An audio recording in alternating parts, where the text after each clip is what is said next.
Okay, we'll make a start if anyone else joins us, obviously. If you remember last time, we looked at different scenarios in relation to a sukkah that was higher than 20 amas, which we know is possible. And we had various other methods of reducing its height. The final one we had was one here. It's about 4 lines down. We're on page 8, maybe it'll say, or it's 4b. Daled Amud Beis, 4b. And we'll just go to that one again. Yeah, it's about 5 lines down, 2, 4, about 6 lines down, in fact, here. Hayasa, 3 words in, starts off E, loi, loi, and then Hayasa. The Gemara said, Hayasa Guvoa me'esrim ama, ubanaba amud shu Guvoa asar tefachim. You've got a sukkah where the schach is so the walls are higher than 20 amas, too high. We said it's not a dirus ara, it's not a temporary dwelling when it's that high, therefore it's possible. However, if you were to build a pillar or a platform inside, and it's the height of 10 tefachim off the ground, which is the minimum height for the walls of a sukkah to be kosher, 10 tefachim. So, and now, obviously, from the top of the platform, so the schach is now less than 20 amas, and therefore it's kosher. And the top surface of this platform is the surface area of a kosher sukkah, so it's 7 tefachim by 7 tefachim. Says the Gemara, Sava Abaye Lameima, Abaye thought to say, Good Asik Mechitzta. He thought that what we could say is, allow the walls to extend up notionally as if they're touching the schach, and therefore we have a valid sukkah. Because we know the walls of the sukkah have to touch the schach, or at least have to be within a certain height, which we'll see next time what that is. But at least for the moment, we say that the walls have to touch, or at least notionally touch, the schach. Now, here there aren't any walls. It's just an air space of 20 amas less 10 tefachim. But what Abaye thought to say was, allow the walls of the platform, which is beneath the surface you're going to be standing on, making your sukkah on, allow them to notionally extend upwards. I did have a diagram from last time. I'm not sure it was very easy to see. Let's try and get to there. Just a reminder. You'll see there's the platform. Where's my pencil? 1 second. Yeah. Where's my pencil gone? Oh, there. There's the platform, 10 tefachim high. Top of the platform is 7 tefachim square. Here's the schach all the way up there, nearly 20 amas up. Abaye is suggesting, allow these walls, once they're 10 tefachim, allow them to notionally continue all the way up, as if they're now touching the schach, and therefore you'd have a valid sukkah. So Abaye thought to say that. Says the Gemara, however, Rava says to him, I think it is, says the Gemara, Sava Abaye, Nemeima, good asig mechitzta, Amalei Rava, so Rava says to Abaye, Ve'inan mechitzos hanikaros v'leika. No, when it comes to sukkah, you need to have recognizable walls. You have to have visible walls, not notional walls. Yeah, again, only Jewish people can think about having notional walls, right? I'll send you some notional walls, right? How much? Yeah, well, notionally, how? So no, halachically, the principle is notionally it would work. Says Abaye, no. When it comes to sukkah, notional walls aren't good enough. You have to have real walls, because otherwise, again, remember, you have to be able to see the schach. And it's the eye that's drawn up the side of the wall to the schach. And therefore, you need to have physical walls in order to be able to do that. So that's not going to work. Okay, that's where we were up to last time. The reason why I've gone over that, firstly, always do a bit of chazara, a bit of revision, but because it leads in very well to what we're going to learn now. Says the Gemara here. We're now about 10 lines down, I think. Says the Gemara, Tana Rabbanan, here. One word in. Tana Rabbanan is the abbreviation. Tana Rabbanan, it was taught in the Brisa. Nats Abba Kundesin V'sikach al Gabam. You have a flat roof on your house, and the area of that flat roof is at least 7 tefachim by 7 tefachim. You then insert holes at the four corners of this roof and put schach on top of these poles. Says the Gemara, what do you think? Kosher sukkah or not kosher sukkah? Anyone? 50-50? Either way, you won't be wrong because you'll follow one opinion. It's a machlokas, right? That's the third option. The pins are not kosher, are they? The na'atzim are not kosher. Why not? You can't put a metal. You can't mix a material such as that. No. These are the uprights. Oh, for the uprights, not for the roof. Sorry. Yeah, sorry. No, these are the poles going upwards, not going across. Oh, so that's okay. What you're doing is you're on your flat roof. Here's my picture. I can't see it myself. But can you see that? Yes, just about. Yes. Okay. You can see the house, right? Yes. 4 windows and a door. Yes. Look on top of the roof, the flat roof. Yes. On the flat roof, you've got 4 poles, one at each corner. And on top of those poles, you've laid your schach. Right. Okay, so it's kosher schach. Our question is that a kosher sukkah? Again, you've got nothing filling in between these poles. It's air. They're totally open on all sides. Kosher or not kosher? You had to have real walls. You had to have visible right. walls. So according to Rabbi, thank you, Jonathan. According to Rabbi, we'd say no.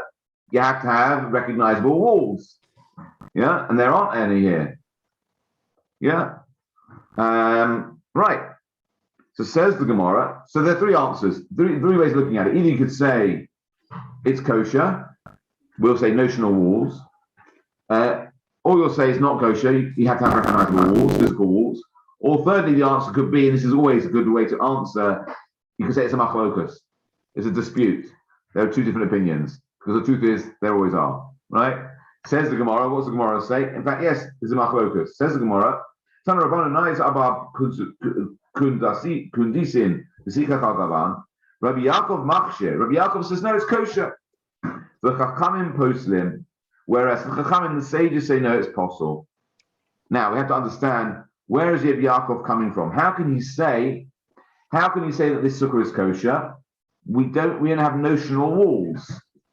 What principle would he be using to say it's kosher? Just that there's schach on the top. And it's a canopy. Yeah, but what did we say previously? We previously said that if you've got a platform in the middle of a sukkah, this platform, 10 tefachim high, walls 10 tefachim high.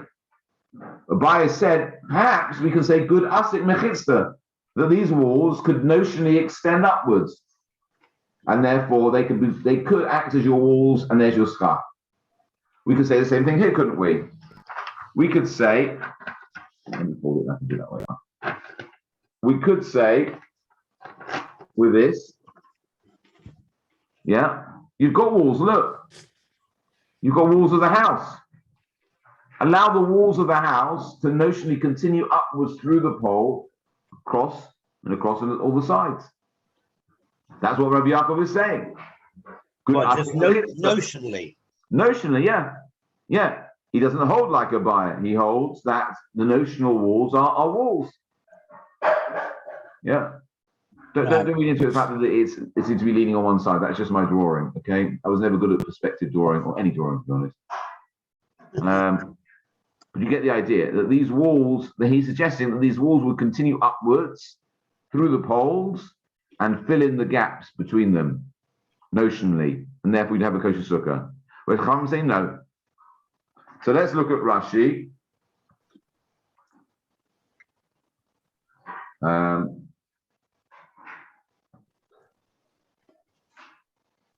There isn't a Rashi yet.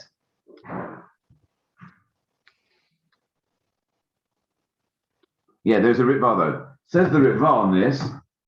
Tana Rabban, no, it's got David Kundusin, Sichach al Davan, Rabbi Yaakov Machshir, Achaim Posilin.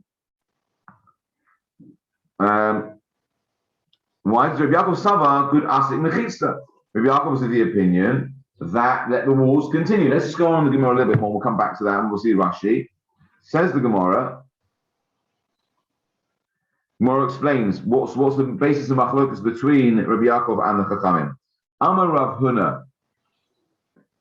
Here it is. Amar Rav Huna. Says Rav Huna. Machlokas al sifas hagag.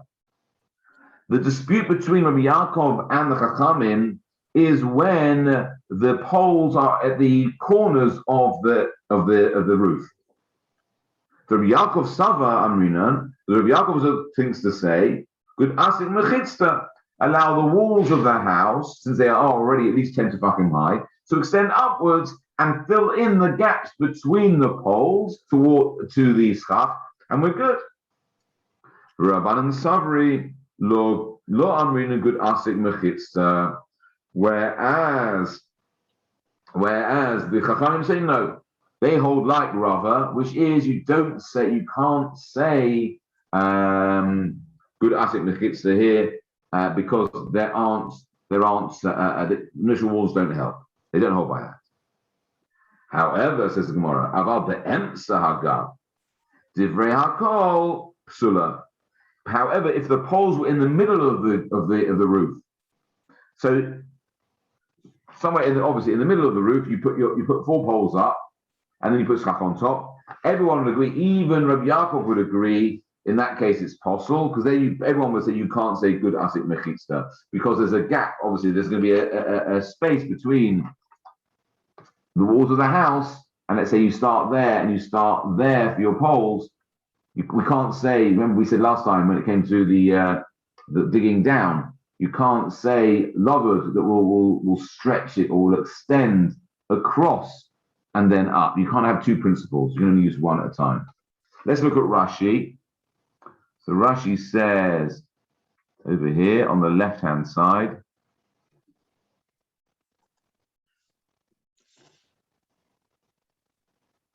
Yeah, machlokas al sfas hagag says Rav Huna says that the dispute between Rabbi Yaakov and the Chachamim is about when you've got the poles on the corners of the house.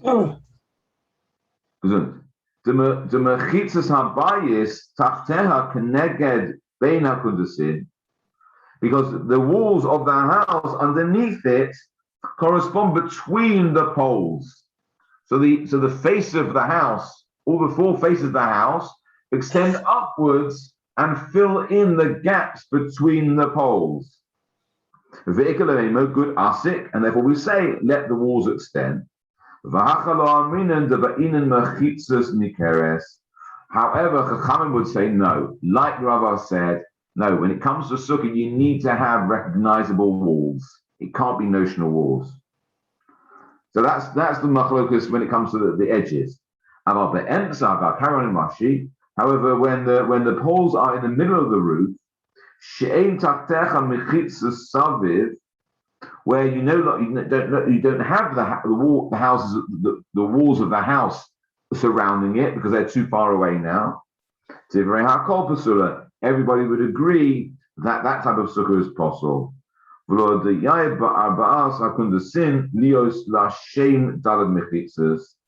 it's not enough just to use 4 poles and call them walls.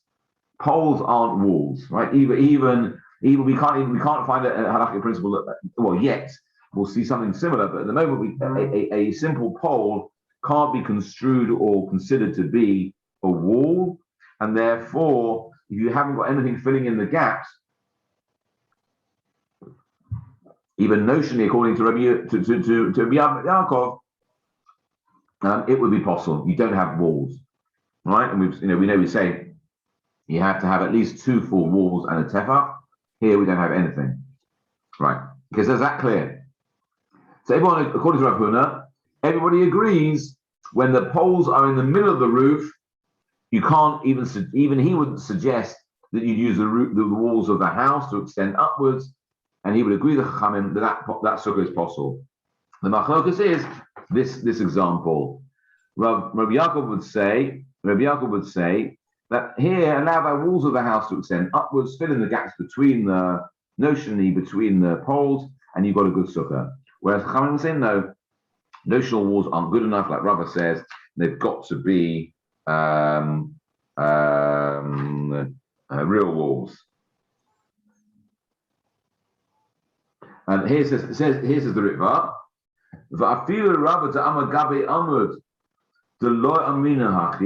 and even according to Rava, who said regarding to that platform we learned previously that we don't say it here, here's different. We actually do have walls beneath those poles. These are recognizable walls. Rabbanan Sabri do Amin good asik mechisa. However, the rabbis didn't hold of this principle of allowing the walls to extend. Because they also say even here we don't have recognizable walls. This is Karabba and it's brought like Rabba. Not like Rabba, to have a makshi'ach ba'amud. When we saw what Rabba would say, even with a platform, this example we saw last time, Rabba said, or Abaye thought to say that this would still be good, even though there's no recognizable walls. So I think actually this would be narrower. The platform extends outwards, not as I've drawn it actually. It should actually be that the platform extends beyond the walls of the platform. So the edges would be here. So I'm just redrawing it. Sorry, it's more accurate.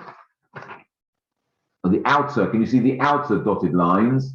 The platform on top of the pillar extends outwards, so the walls are not in line with it. So there, yeah, even Rabba would say, so even Abai would agree with Rabba and say, actually, no, you can't say they extend upwards because they're not noticeable. If they were out here, he might say let them extend upwards. Yeah. So, but whereas here with a house, they're in line. The walls of the house are in line with the poles. Yeah, they're directly underneath them. So just allow it to completely shift upwards and fill in the gaps. About the Emshagag, the lake of the good where, however, if the poles are in the middle of the roof, here again, they wouldn't be directly, the walls of the house wouldn't be directly underneath them, and therefore everyone would agree you couldn't suggest good asik.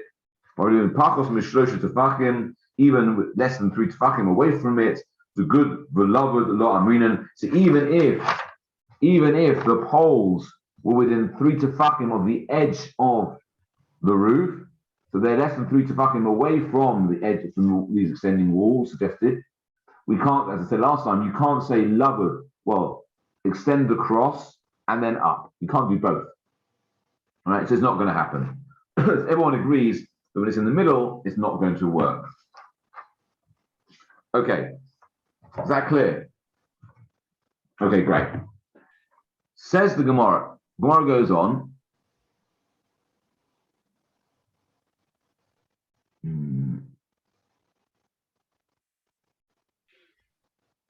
Okay, says the Gemara. Rav Nachman Amar.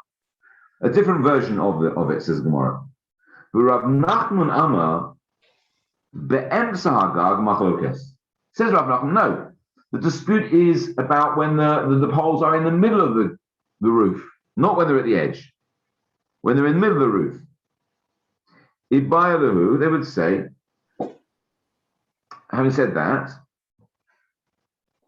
let me just see if there's Rashi.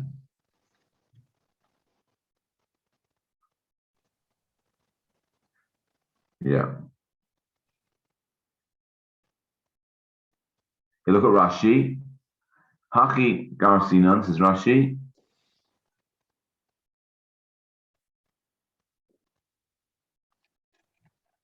Haki Garcinan, here you go. Haki Garcinan, Rachman Amma be'emza hagag machlokes, v'alidei hakundesin, on using these poles. Rabbi Yaakov Machshira. So Rav Nachman is suggesting actually there's a dispute when it comes to, we said up to now, that everyone agrees when the poles are in the middle of the roof, everyone agrees it's possible. Here we're saying, no, it's a machlokas. Rabbi Yaakov would say it's kosher, where the pole itself is the width of a tefach on each side. Misafon the Darom, because where at that point Rabbi Yaakov would say that if you've got a tefach at each corner running north to south, v'shem mechizas tefach mizrach l'marav, and you've got poles which are a tefach wide running from east to west, to chol achas v'achas, and each one, he would hold, that would be considered to be valid walls. V'Rabbanan Savri loy, whereas Rabbis say no. Lo mitzchasher ela b'shtei mechitzos kehilchasan. The rabbis would say no, unless you've got two full walls, meaning at least two walls of 7 tefachim long, kashir meshach sukkah, which is the size of the kosher sukkah, ushalishis afilu tefach, and a third which is even a tefach. Only then could we talk. Okay, so that's interesting. So Rachman is saying no, it's a slightly different dispute. He's saying that Rabbi Yaakov would say if those poles are a tefach wide at each corner, he would say that's enough to consider to be walls, and it would be kosher schach. Whereas Rabbanan would say no, unless you've got two full walls and a third of a tefach, then it's no good. So back into the Gemara. Says the Gemara, so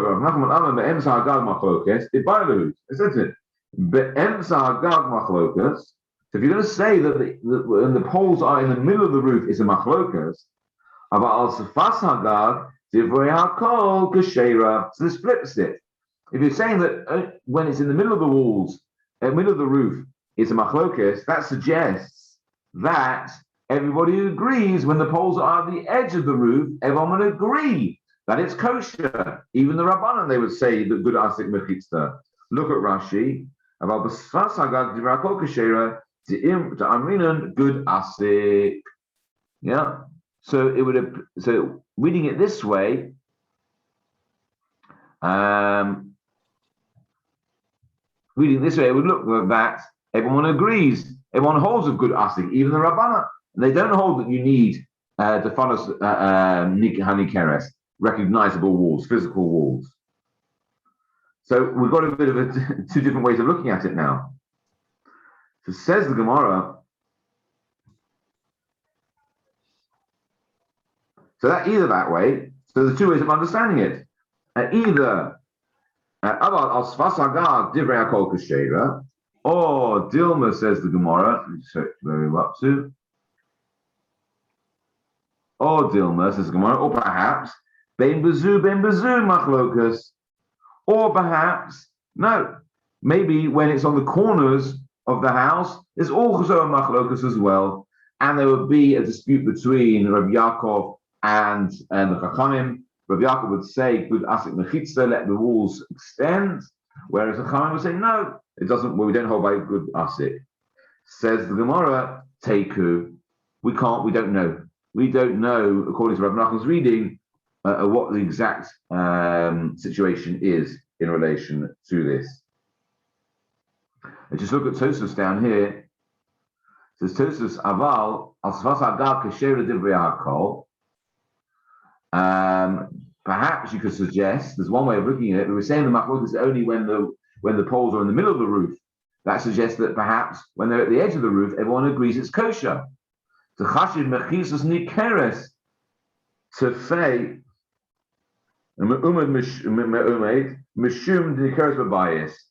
perhaps you could just know, even the Chacham would say in this case that when it's at the edge of the roof, the walls of the house are recognizable, albeit below, but since they're directly in line, they are recognizable. You can look down and see them, which is not the case when it comes to the platform. That way. Yeah. Chachamim wouldn't hold it by the platform because here they're not directly underneath the edge of the platform; they're within it. Yeah. So there, Chachamim wouldn't suggest it. Perhaps we could suggest it in this case because they are directly underneath the poles. Is that clear? Yes. Well, we don't know. There are two possibilities. And again, we just don't know what the answer is. The Gemara says Teku is going to have to stand until we can resolve it in terms of Eliyahu Hanavi. Okay. Says the Gemara, however, having suggested that, we have a problem.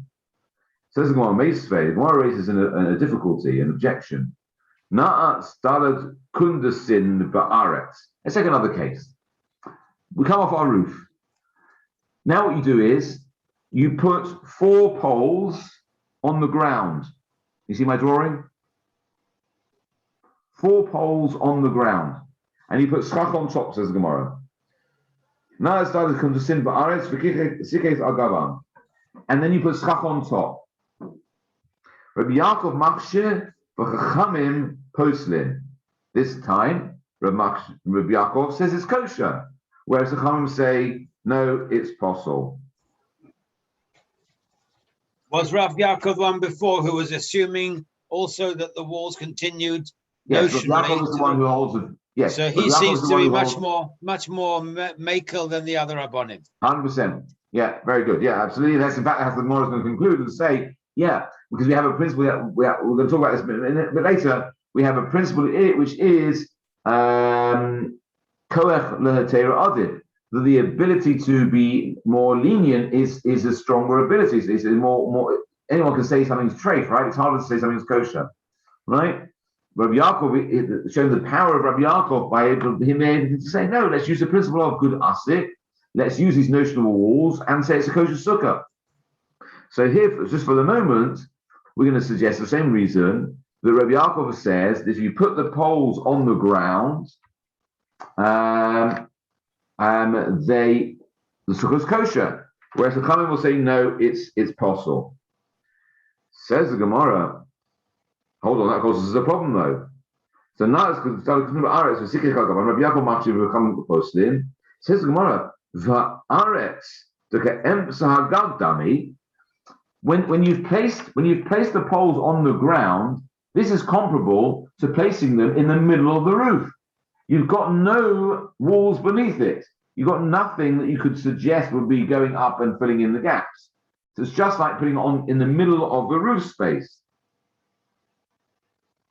V'kamachshi Rabbi Yaakov, and there Rabbi Yaakov says it's okay. And says that's kosher sukkah.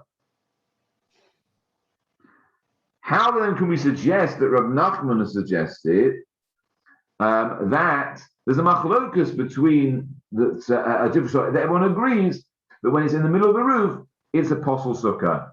Here we've got a case where Rav Yaakov says, place them on the ground, so no walls beneath it whatsoever, and it's kosher. I'll say no, it's posel. So how can we suggest in the previous case that there's even suggestion that Rabbi Yaakov would agree with the Chachamim and say, when it's in the middle of the roof, it's possible. Remember the first reading of the Gemara, we said the Brisa we said the machlokus is when it's at the edge of the roof.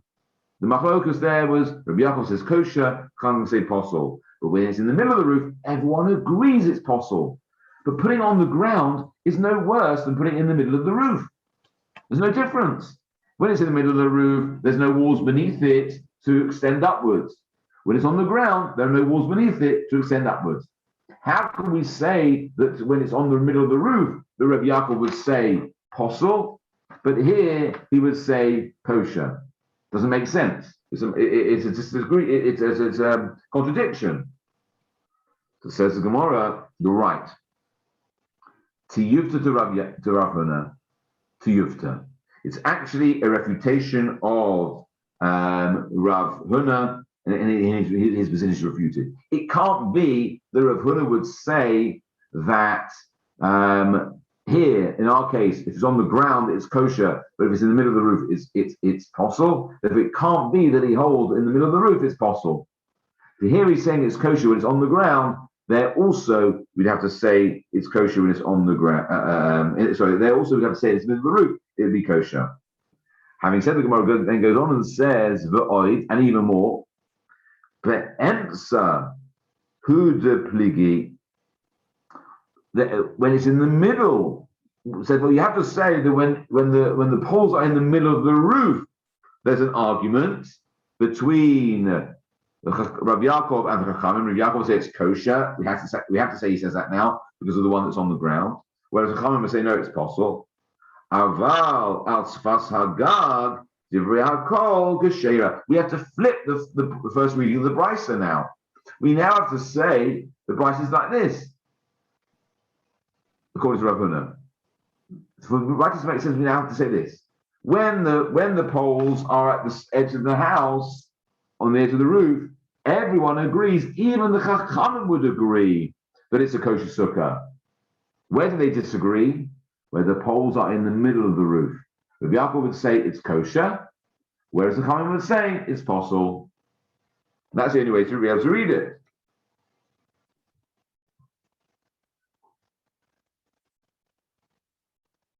So says the Gemara, therefore, we may perhaps mean to say this refutes Rabbi Huna's understanding in two cases, in both cases. So says the Gemara, one a second though. So Amalach, Rabbi Huna can defend himself. Amalach, says the Gemara here, where the cursor is. Amalach, Rav Huna can say to you, Pligi be'emsa hagag. Actually, no. The disagreement is when the poles are in the middle of the roof. V'hu adin al sefas hagag. And also when they're at the edges of the roof as well. So in fact, they don't agree about anything, Rav Huna can tell you. He retracts a little bit and says, step back one second. When I said that what I meant was that when I said that they disagree when the poles are at the edge of the roof, I also meant they disagree when they're in the middle of the roof as well. So there's no agreements whatsoever. Rabbi Yaakov and the Chachamim disagree about the poles when they're at the edge of the roof, and they disagree when in the middle of the roof as well. So why does Rabbi only mention the disagreement between Rabbi Yaakov and Chachamim when it's in the middle of the roof? Says the Gemara, to show you the power of Rabbi Yaakov, meaning the power of his chiddush, the power of his leniency, to tell us that he also holds that it's kosher when the poles are in the middle of the roof, is a greater chiddush, is an even bigger novelty and a leniency, and therefore that's why the Gemara made a point of telling us that. So I feel a bit that even when the poles are in the middle of the roof, where you think there's no reason for anyone to say that's okay, because you haven't got the idea of good asik, no, even then, Rabbi Yaakov would say it's still kosher.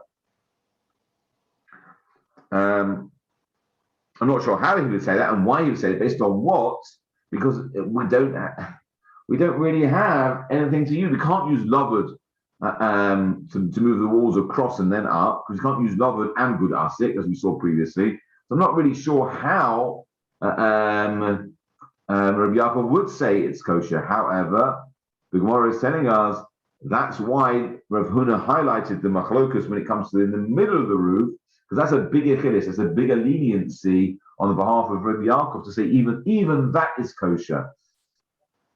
But in truth, there's a dispute between Rabbi Yaakov and Chachamim when the poles are at the edge of the roof. Rabbi Yaakov says good asik and they're kosher, whereas Chachamim say no, we don't hold by good asik. You need mechisas hanikeres, recognizable walls. And even when the poles are in the middle of the roof, there's also machlokas, but Rabbi Yaakov would still say kosher. The Chachamim obviously would say possible. But to tell us that the machlokas is when it's in the middle of the roof, just shows you how lenient Rav Yaakov is in relation to this. Is that clear? Does that make sense? Yes. Yeah, good. Lovely. Okay. Gemara goes on a bit further. Let's go on and carry on a bit further.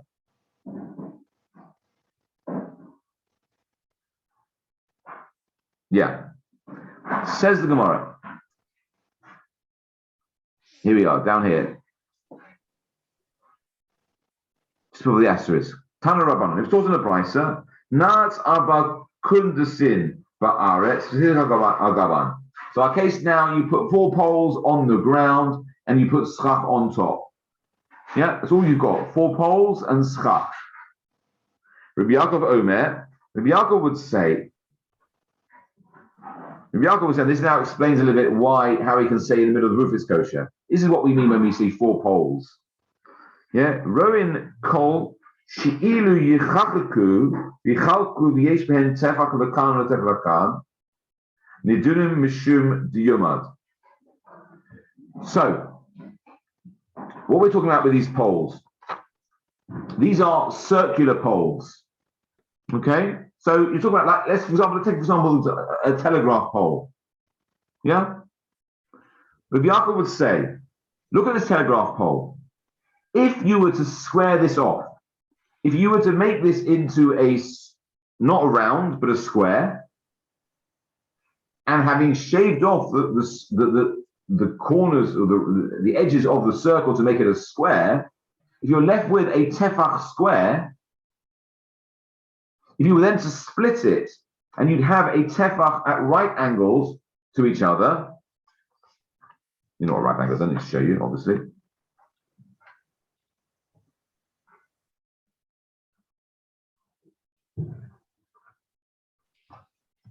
Can you see that? Can you see that? Yes. You start off with that. We're looking down on it, right? That's the top of your telegraph pole. You square it off, and then each side, tefach and tefach, and therefore it's solid. It is solid. It's a solid square. But if you were to split it like that, you'd have a tefach in one direction, obviously, and a tefach in another direction. Yeah, does that make sense? Is that clear? Yes. So what? 4 edges to the pole. Yeah. So you start off with a circular pole. If you were to, again, notionally, you don't need to, but if notionally you were to square it off and then split it in half, so like split it down, take an axe and run the axe all the way down the diagonal of the pole, and you'd be left with a tefach in one direction, a tefach in another direction, and you had that at all 4 corners. Yeah, so it's as if you've got. And it doesn't matter what gap you've got between the 2 corners. No, it doesn't. Can you see there? Yes. Those are your 4 poles. So that's enough to substitute it for a wall, is it? According to Rabbi Yaakov. According to Rabbi Yaakov, yes. Okay. Like extended corner pieces. Yeah. Where are we? Let's go back in the Gemara. Let's read to see it has this in the Gemara. Nice Abba Kundasin, Ba'ares Gavam. So you put 4 poles in the ground, circular poles in the ground. Rabbi Yaakov Omer, Roin Kol She'ilu Yichachaku V'Yichalku. If you were to, like, Yichachaku is like to chisel away, yes, and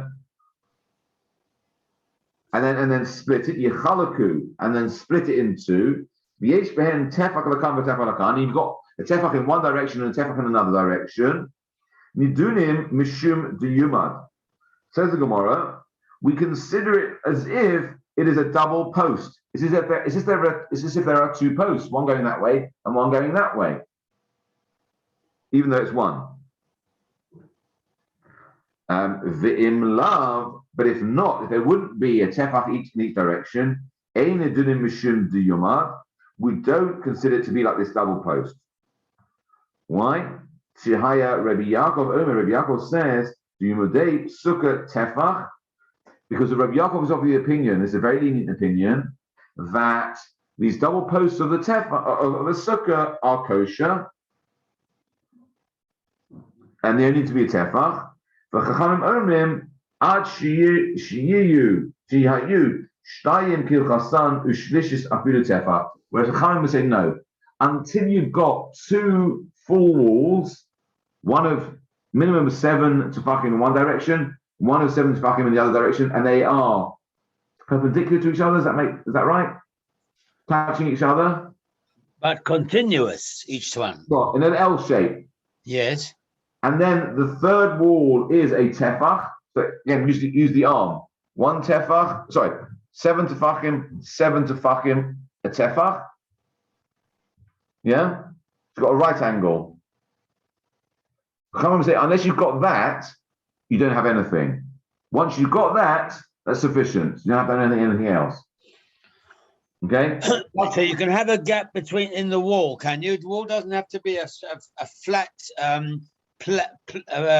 continuous wall. According to whom? Well, according to Rav Yaakov, first of all. Rabbi Yaakov, yeah. According to Rabbi Yaakov, as long as you've got a tefach in each direction, you can have a big gap between them and you're okay. There's a common say no, until you've got 2 full walls which are contiguous to each other, plus then another wall which is a tefach, the rest can be a gap, don't have anything. Once you've got that, you've got everything. So that's the basic source of machlokas. That's what we're talking about here in this case. So that's like having 3 walls then, isn't it? Yeah. 2 and a bit walls is considered to be 3 walls. But the bit is a minimum of a tefach. Tefach, yeah. If it's less than that, it's not. It doesn't represent a proper wall. Exactly. Whereas for Rabbi Yaakov, once it's a tefach, it's a wall. Yeah, and as long as you've got a tefach in each direction, and they are contiguous to each other at each corner, he would say that is a kosher sukkah. Look at Rashi. It's further down.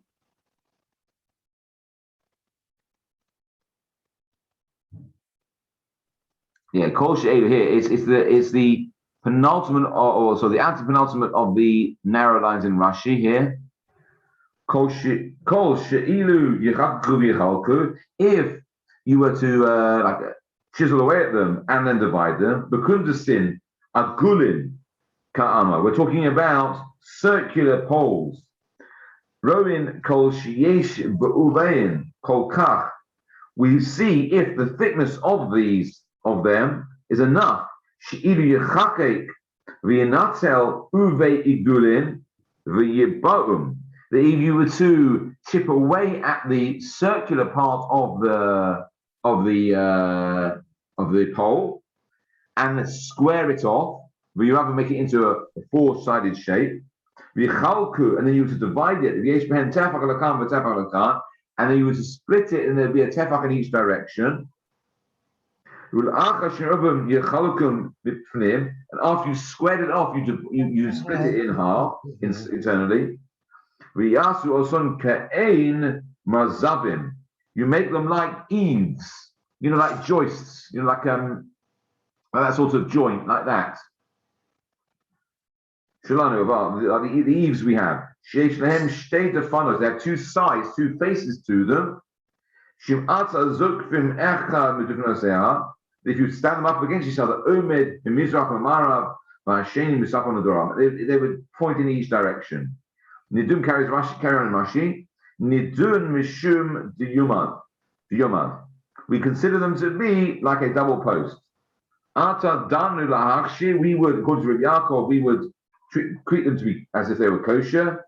Kedin sha'amru chachamim li'inyin pisi biyaros. So the Gemara now, Rashi quotes that this is actually a din in Eruvin. The Gemara in Eruvin, Dafim Yudzayin Omid Beis.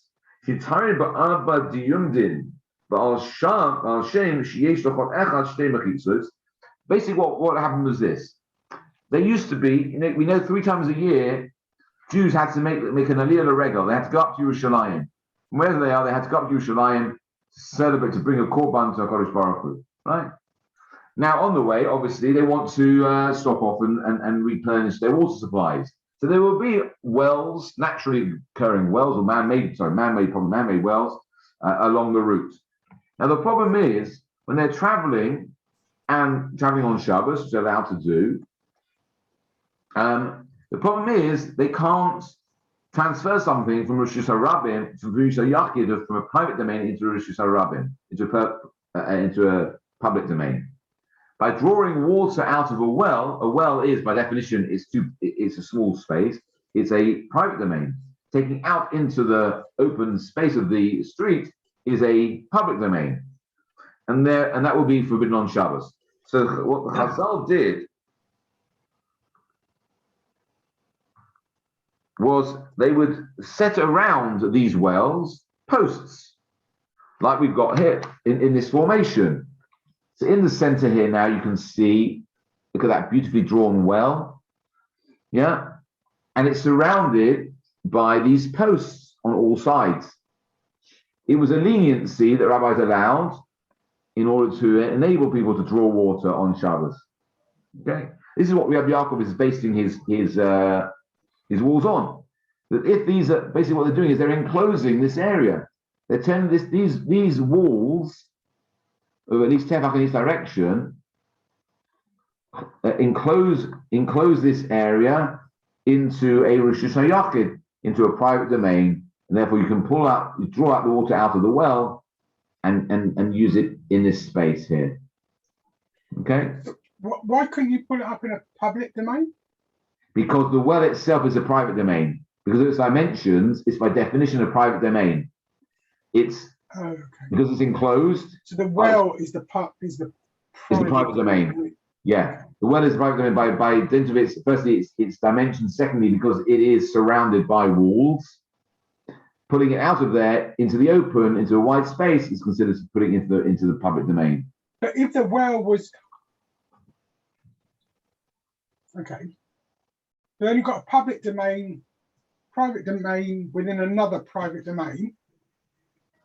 Yeah, so basically what we're doing is by use of these notional walls, these minimal posts of one tefach in each direction, you have basically turned this, because what is the definition? The definition of a reshus hayachid, of a private domain, is something which is enclosed by walls. So, but if you put 4 posts around an entire town, would you say the entire town then is just one private domain? Well, that's the basis of an Eruv. That's what an Eruv does. Okay. Now an Eruv can't turn a reshus harabim, a public domain, into a private domain. It can only turn a karmelis, which a karmelis is another domain which is not quite a private domain because it's too big and it's not enclosed. But it's not a reshus hayachid. A public domain is by definition somewhere which is so big, which by definition 600,000 people could go through it in a day. Okay. And that's why interesting. If you ever look into the history of the halakha basis of London Eruvin, there's a whole discussion about the North Circular, because the North Circular forms part of the walls or the perimeter fencing of some of the North Circular forms some of the perimeter of the Northwest London Eruv. Now they obviously just started to see how many cars go along the North Circular in a day. Do they do some funny thing, Rabbi, once a year, right? Do they make some kind of boundary or something? Is that right? To mean that it's not always a public place, is that right, or something? I mean, no. So it was established. It was established that the North Circular isn't busy enough to be that is considered to be a reshus harabim, and therefore we can allow it to be included in the Eruv. Because you can't even an Eruv can't turn a reshus harabim, a public domain, into somewhere where you can carry. You can once it's a reshus harabim, it's no good. But if it's a karmelis, if it's an area which is larger than a reshus hayachid but smaller than a reshus harabim, that you can, through the din of by way of an Eruv, turn into a reshus hayachid. Wasn't there an issue crossing? Wasn't there an issue crossing Stone Grove, which was part of the A5, when they joined the Stanmore Eruv to the Edgware one? The A5 was considered to be Reshut Harabim because the road continued all the way to Marble Arch, and therefore, under that basis, there were far too many cars, so they had to join the two Eruvim without actually. It's not joined completely. In other words, the road itself is a border. You can only go over the footpath or the footbridge where the two are joined together, something like that. Is that right? Yeah, I don't know exactly, but that sounds about right. That sounds the same sort of idea. I think that's what happened. So they couldn't actually open up the whole Edgware Eruv to Stanmore. They couldn't do that. Yeah, that makes sense. Yeah, Yes, it's sort of it's only joined at one place. That's right, not everywhere. Also, Right. does the low emission zone help? Because obviously there'll be less cars through, Rabbi. This is some kind of conspiracy, right? It could well. Johnny, I think what you're referring to is that every year we renew it's an Eruv. There are two parts of the Eruv. You remember we talked about Eruv Chaserus a few weeks ago. We talked about the houses that open onto a courtyard. Yeah, we joined them by dint of an Eruv, which was the bread deposited from each house in one place. Bringing food from one to the other. Yeah, because that extends your own domain. So that's what we do in the Eruv. Every Eruv has food deposited somewhere. So if you that's what we renew every year. We keep it somewhere public, so in theory people can have access to it, and therefore it's an extension of their home. Therefore, if you go into Croxdale Road, Shul, go straight to the top on the right-hand side, you'll see there are some boxes of matzah and some tins of tuna that have the words Eruv written on them. I hope you renew it every year, Rabbi. We The do. matzah. Matzahs don't go off, and nor does tuna if it's kept in the tin. No, but we renew it every year. Right. So it's okay. So that's in theory, it could be someone wanted to, they could stop off there, have a meal, and that's the extension of their home. And that's why they can carry between, like just as you can eat in one room of your house and another room of your house and carry in between the two rooms. Similarly, you can eat you could take something from your house out into the street, into another house, out again, into shul, out of the shul, because they're all one, they're just different rooms and different houses. Pretty much. Is there a similar halacha when you're outside a tchum? In other words, you're walking a long distance and beyond 2 kilometers or something, 2,000 tvachim or something. Amos. Yeah. Amos. Yeah. So you put water down, don't you? As though you're joining. Water has to be food. Again, challah, you have to put down food. Not water, it's not enough. No, it has to be food. Again, it has to do because it's the food that extends your home, right? Because by eating a meal, that's considered to be, a home is defined by places where you eat. So, right? but that's to do with the tchum rather than carry. You're not allowed to carry. It's not obviously not part of it. But you're allowed to walk. Yes, that's right. So because the Machane Yisrael, when the Jews were in the Midbar, the cap was a maximum of 2,000 amas. They weren't allowed to go outside of Machane Yisrael on Shabbos. So there's a set of different halakha which is called tchumim, the boundaries. So outside of any inhabited area, you can walk 2,000 amas. But you can extend that in any direction by just before the 2,000 amas stops, you deposit some bread there, Erev Shabbos. That allows you then to go another 2,000 amas from that bread. Providing a wild animal hasn't eaten it in the meantime. Well, yeah, some of it needs to sort of be remaining, yes, for it to be used, yeah. Like we have for Erev Tavshilin, yeah, to allow us Erev Tavshilin means to mingle, to merge, to allow us to prepare from Yom Tov to Shabbos. We have to have an Erev, some food, yeah. It's always about the food with Jews, yeah. It's all about the food, yeah. So all these things that are similar, not all exactly the same. So here's the same thing as well. Where were we up to? We saw that Rashi, right? So we were talking about these wells. Yeah, so the Gemara in Eruvin tells us, you can see it's here in the Rashi. So this idea of diumdin, these double posts, was something which was established in the Gemara in Eruvin.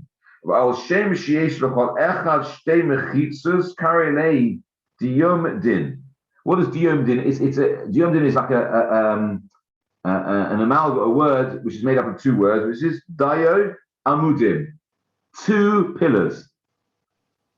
Yeah, shnei amudim, two pillars.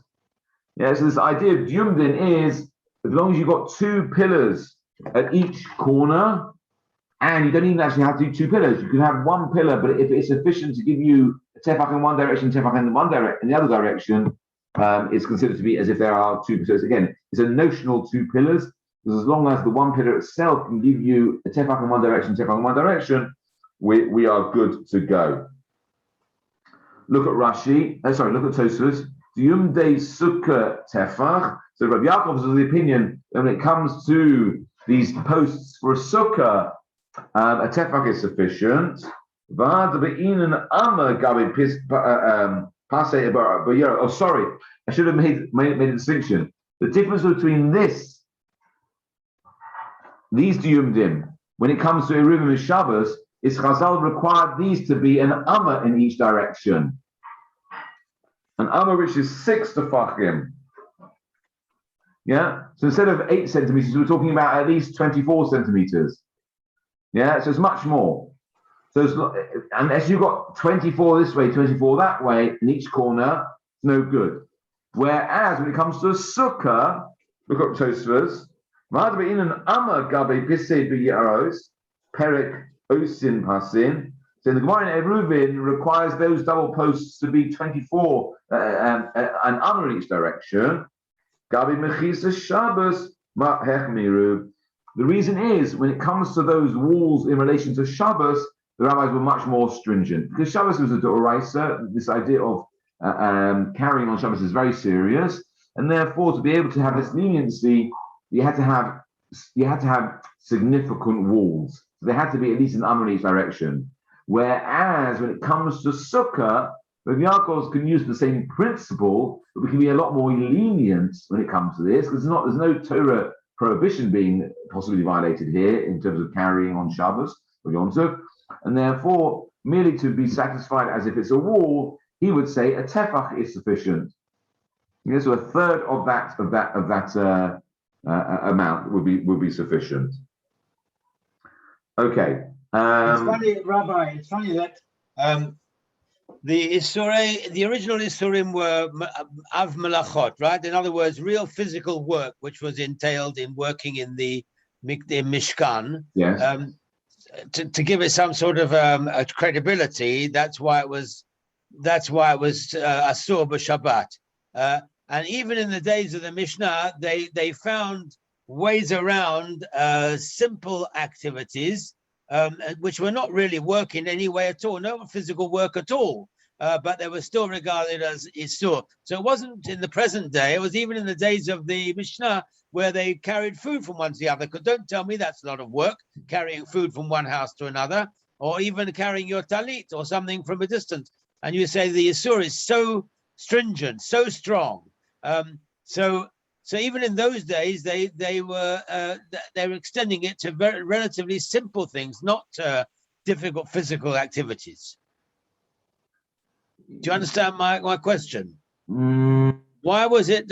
I would have thought it's in those days it still would have been regarded as a physical act to explain to people why they couldn't work on Shabbat. No, so I think you're raising a good point. And I think it speaks to the misnomer in relation to malacha. Malacha, you're suggesting is something to do with physical activity. Well, that's not what malacha is. Huh? It was originally that. No, it's creative activity. Right. Creative activity. It doesn't have to be physical. Hotzah isn't necessarily hard. Look, for example, let's take moving things. So. Yeah, what is the prohibition of hotzah, of transferring from one domain to another on Shabbos?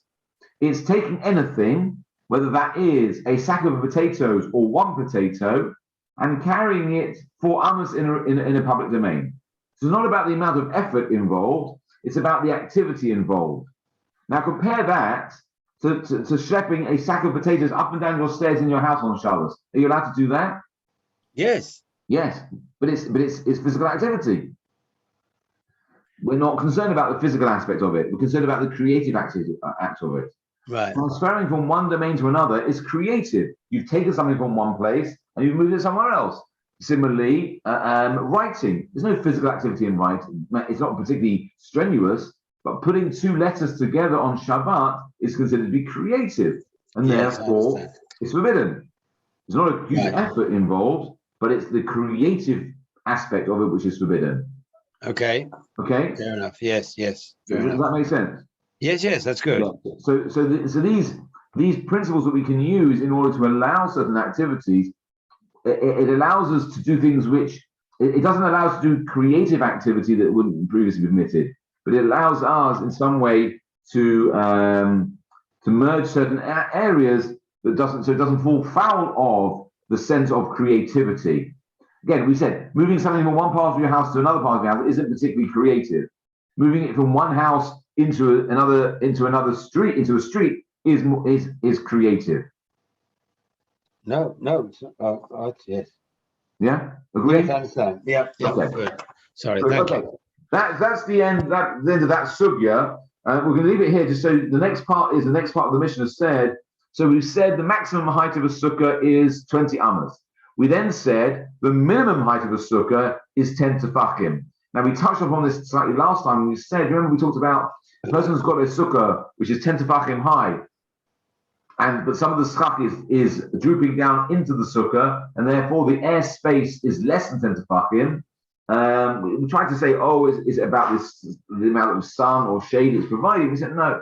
Rabbi said no, it's not about that. He said once the height of the sukkah, internal space of the sukkah is less than 10 tefachim, it becomes a dira sarucha, an unpleasant dwelling. It's very unpleasant to be cooped up in such a small space, and therefore it's not considered to be a dira at all. You wouldn't expect someone to remain in a house that is that cramped, and therefore we wouldn't expect you to remain in a sukkah which is that cramped.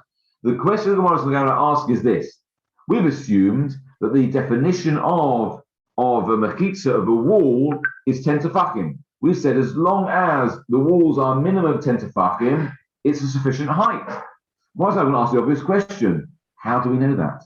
What's the source of that halacha? Is that clearly it's not arbitrary? We didn't just clap a figure out the sky and said 10 is a good number. Let's go with 10 tefachim. We have to base it on something.